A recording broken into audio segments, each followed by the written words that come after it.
ఆ చల్లని సముద్ర గర్భం దాచిన బడబానలమెంతో, ఆ నల్లని ఆకాశంలో కానరాని భాస్కరులెందరో.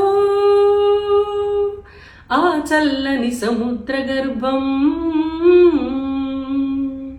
భూగోళం పుట్టుక కోసం రాలిన సురగోళాలెన్నో, ఈ మానవ రూపం కోసం జరిగిన పరిణామాలెన్నో.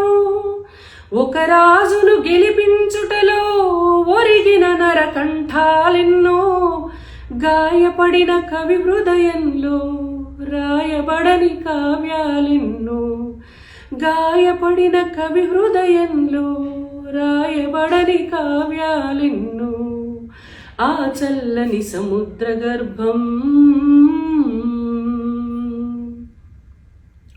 అన్నార్థులు అనాథలుండని ఆనవయుగమదెంత దూరం, కరువంటూ కాటకమంటూ కనిపించని కాలాలెప్పుడో. పసిపాపల నిదుర కనులలో ముసిరిన భవితవ్యం ఎంతో. సుక్కులమతాల సుడిగుండాలకు, కులమతాల సుడిగుండాలకు బలి అయిన పవిత్రులెందరో. ఆ చల్లని సముద్ర గర్భం దాచిన బడబానలమెంతో, ఆ నల్లని ఆకాశంలో కానరాని భాస్కరులెందరో. ఈ కవిత తెలంగాణ సమాజం ఒక్కటే కాదు, మొత్తం యావత్ ప్రపంచంలో సమాజంలో ఉన్నటువంటి అసమానతలు, కులాల మధ్య ఉన్నటువంటి తేడాలు, ఆర్థిక అసమానతలు, వీటన్నిటి మీద చాలా లోతైనటువంటి అవగాహనతో రాసినటువంటిది.